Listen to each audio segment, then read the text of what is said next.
le seul à avoir cité un article du règlement. Conformément à l'article 38 du règlement, une motion portant l'ajournement de la Chambre est réputée avoir été proposée. Donc, que la Chambre s'ajourne maintenant. Le député de Kitchener Centre. Merci, Monsieur le Président. Je prends la parole ce soir pour continuer de demander au gouvernement de rendre des comptes et de nous donner un échéancier sur les services de GO Train entre Kitchener et Toronto.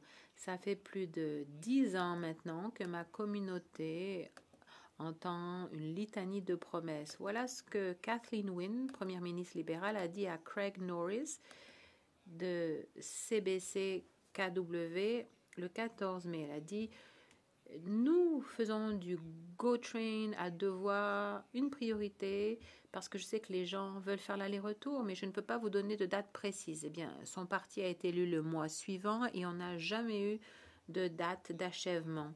Ensuite, en 2017, le gouvernement fédéral s'est engagé à couvrir 40% des coûts du projet. Le gouvernement a investi plus de 752 millions de dollars, 3/4 de milliards de dollars. À l'époque, le président Ken Silling, qui est aujourd'hui à la retraite, était ravi. Il a dit ce qui suit.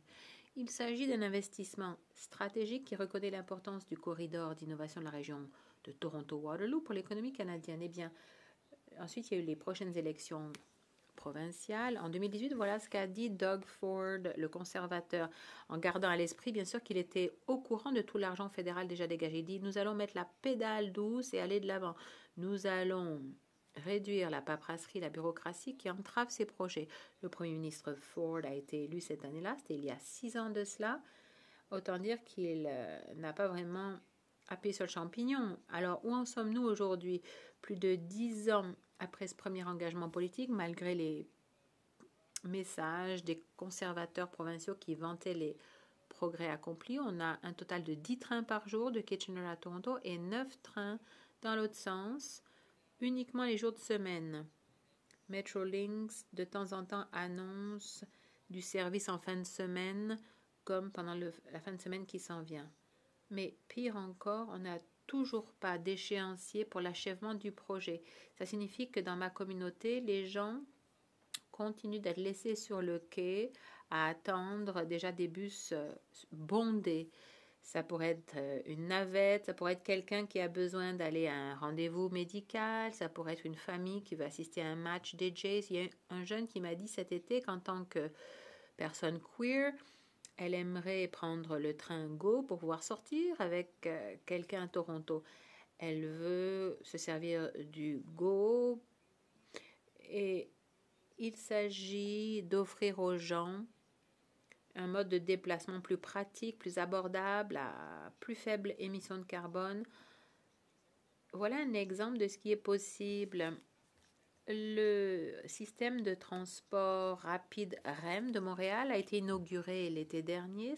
Il a fallu que 5 ans pour passer des travaux préparatoires à l'ouverture des portes sur une ligne de 67 km avec un service toutes les 3 minutes et 30 secondes pendant les heures de pointe. Eh bien que le projet soit réalisé par le gouvernement provincial, les gens de ma communauté en ont assez que les différents paliers de gouvernement se rejettent la faute les uns les autres. Si le gouvernement fournit 40% de l'argent, il devrait au moins exiger qu'on rende des comptes sur ces fonds. Et donc, j'ai écrit au ministre, ça fait 2 ans qu'on échange des lettres, j'ai soulevé la question auprès du ministre, du premier ministre. Donc, quand ce gouvernement va-t-il demander des comptes, un échéancier à la province sur ce service GO Train dans les deux sens entre Kitchener et Toronto? Le secrétaire parlementaire du ministre de l'Environnement et des Changements climatiques. Merci, Monsieur le Président. Je suis heureux d'être ici lors du débat d'ajournement. Je remercie mon ami et collègue pour sa question. Le gouvernement du Canada veut bâtir des communautés résilientes, inclusives.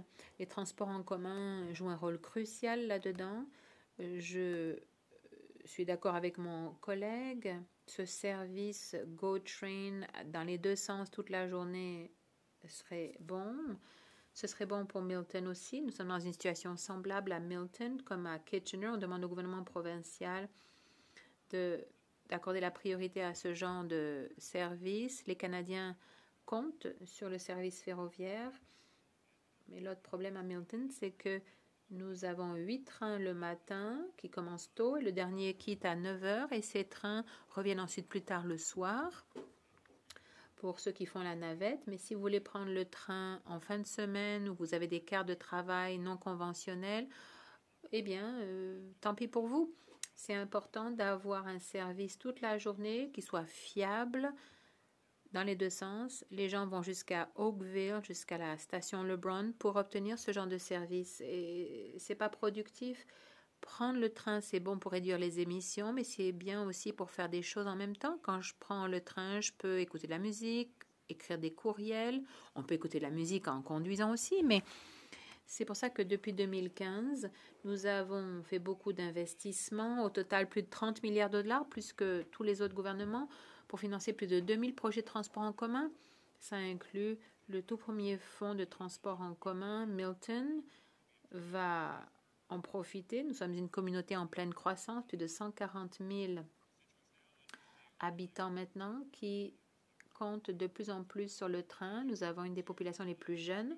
Il faut continuer à investir. C'est pourquoi nous avons aussi lancé le plus gros investissement de toute l'histoire du Canada, le Fonds canadien de transport en commun. À partir de 2026-2027, ce fonds va en moyenne mettre à disposition 3 milliards de dollars par an pour aider les villes et les collectivités à offrir de meilleurs systèmes de transport en commun. Ce fonds va aider les collectivités de toute taille à maintenir des réseaux de transport en commun existants et à planifier de nouvelles infrastructures.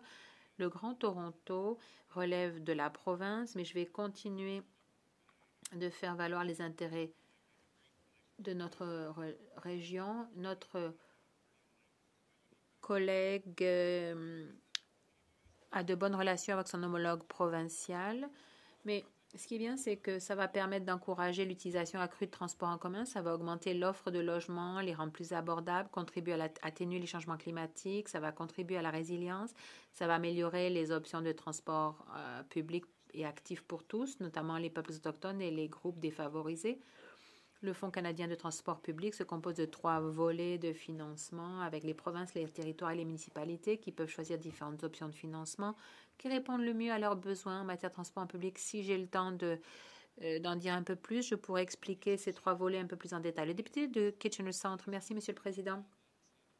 Ça tombe bien que le secrétaire parlementaire, lui aussi, représente une région ou une ville dans le même corridor qui bénéficierait de ce genre de service go toute la journée et dans les deux sens.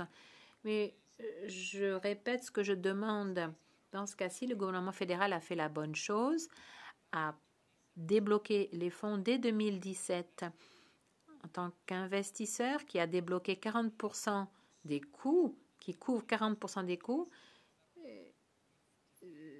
Il semble raisonnable qu'il exige une certaine reddition de compte de la part du gouvernement provincial.